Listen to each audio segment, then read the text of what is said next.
If you can introduce yourself, please. Darrell Rankin. I'm the leader of the Communist Party of Manitoba.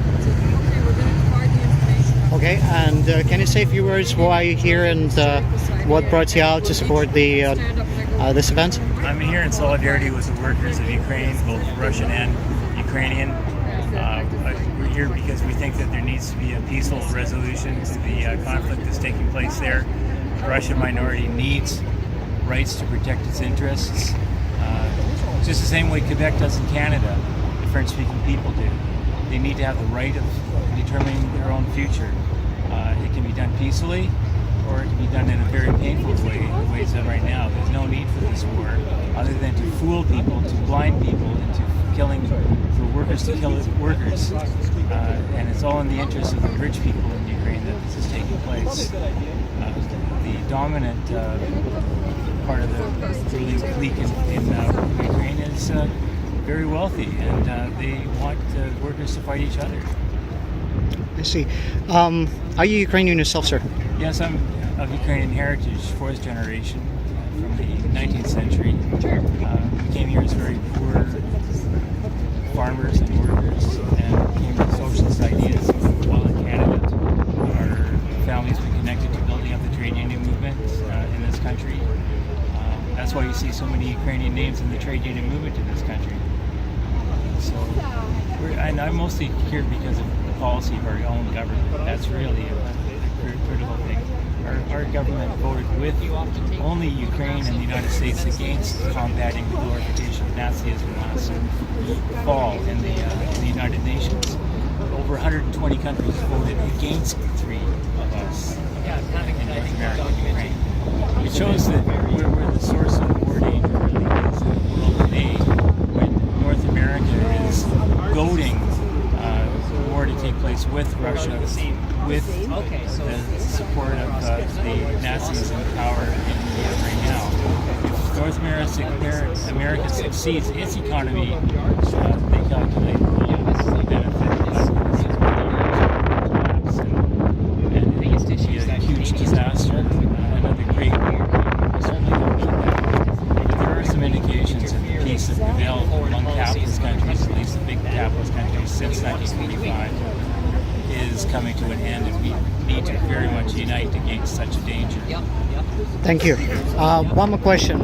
There's been a lot of terrible things done to Ukrainian communists over the last year. The communist ideology had been officially banned, and the symbols of the communism had been banned as well in Ukraine. So can you say a few words about that? It's a very semi-legal existence now that the Communist Party has to go through. Hundreds of its members are facing false criminal charges. They've been disappeared and murdered. It's not a party of the oligarchy at all. It's a working class political party, the largest in the country. It's got the solidarity of many workers around the world who know the tremendous trial it's enduring right now. It's really in the struggle for its existence and for the rights of the workers in the whole country. The rights of all workers are being erased at this time. The economic collapse is affecting the workers the most. They're not getting wages paid. People are actually starting to go on strike because of that. And we need to be in solidarity with the workers of all backgrounds in Ukraine from this country.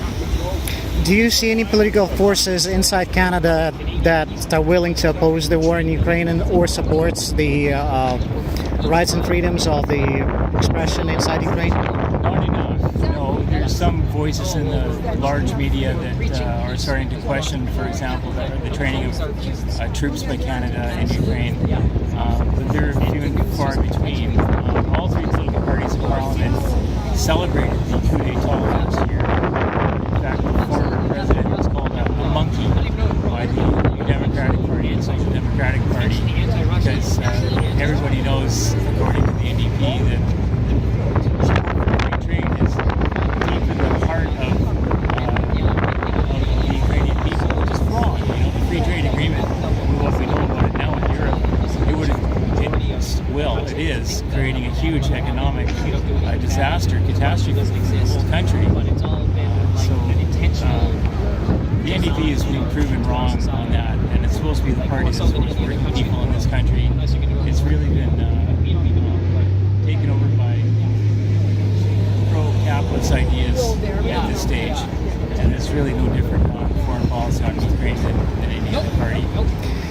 Can you please say a few words to the people of Donetsk and Lugansk, or Russian viewers who will see this? What do you think about the events there, and what can we here in Canada do to actually We're in stop? solidarity with the people in those two republics, those two former provinces of Ukraine, mainly because they need to have the right to determine their future as a Russian-speaking